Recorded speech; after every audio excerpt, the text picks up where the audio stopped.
अस्सलाम वालेकुम, आपको एक बार फिर से खुशामदीद करती हूँ मॉर्विश कुज़ीन में। ऑटम और फॉल का सीज़न शुरू होते ही एप्पल साइडर मेरे घर का फेवरेट फ्लेवर बन जाता है, specially apple cider cinnamon donuts. हम किसी भी काम के लिए बाहर निकले, वापसी पे डोनट्स लाना बिल्कुल नहीं भूलते। तो मैंने सोचा क्यों ना एप्पल साइडर को इस्तेमाल करते हुए कोई रेसिपी क्रिएट करी जाए। तो आज मैं बना रही हूँ Apple cider cinnamon ice cream. I know it sound bizarre, मगर अगर आप एप्पल साइडर को पसंद करते हैं तो आपको ये आइसक्रीम ज़रूर पसंद आएगी। चलिए जल्दी से देखते हैं कि इस रेसिपी के लिए हमें क्या क्या चीज़ें दरकार हैं। तो बिस्मिल्लाह पढ़ के शुरू करते हैं। सबसे पहले सॉस पैन में मैं एप्पल साइडर डालूंगी। पहले बात करते हैं कि एप्पल साइडर है क्या। यूएस और कनाडा में एप्पल का जो जूस निकाला जाता है, जो कि अनफिल्टर्ड होता है, अनस्वीटन होता है और नॉन अल्कोहलिक होता है, उसको एप्पल साइडर कहते हैं। सिंपल। तो हम स्टोर बॉट एप्पल साइडर मैं ले रही हूँ और उसको मैं पहले मेजरिंग कप में डाल रही हूँ, क्योंकि हमें इसको रिड्यूस करना है। तो पहले मैं ये देख रही हूँ कि रिड्यूस करने के बाद कितना बचेगा। ये एक एक्स्ट्रा स्टेप है, आप चाहें तो इसको स्किप कर सकते हैं।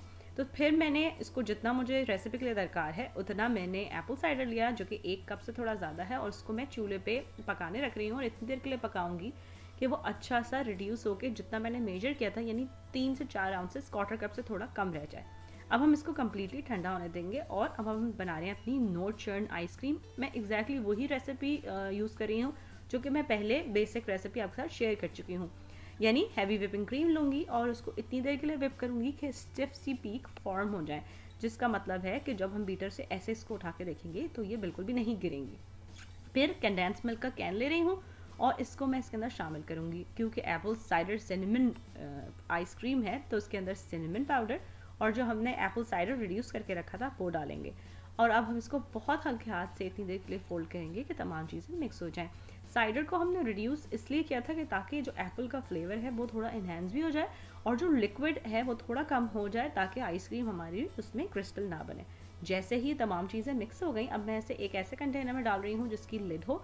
इसके ऊपर से इसको स्मूथ करने के बाद अब मैं इसके ऊपर थोड़ा सा सिनेमन और छिड़कूंगी। अगर ये आपकी कम्प्लीटली आपके ऊपर है, अगर आपको सिनेमन का टेस्ट पसंद है तो आप ज़्यादा डालिए, और नहीं पसंद तो इसको कम कर लीजिए। बस अब इसको फ्रीज़र में रखेंगे इतनी देर के लिए कि कम्प्लीटली जम जाए। तकरीबन 6 से 8 घंटे या 1 दिन तो पूरा छोड़ दीजिए ओवरनाइट के लिए। बस फिर इसको मैं स्कूप आउट करी हूँ और आप देख सकते हैं इसमें कोई क्रिस्टल नहीं है, नो चर्न, और मज़ेदार सी क्रीमी सी एप्पल साइडर आइसक्रीम तैयार हुई है। अब अगर आपको सिनेमन पसंद है तो आप इसके ऊपर सिनेमन स्प्रिंकल कीजिए, कैरमल सॉस डालिए। मेरे पास ऑलरेडी होममेड दोस्त से दिलाशे बना हुआ था तो मैं वो थोड़ा सा ड्रिजल कर रही हूँ और इस तरह ये आइसक्रीम को जो है मैं सर्व कर रही हूँ।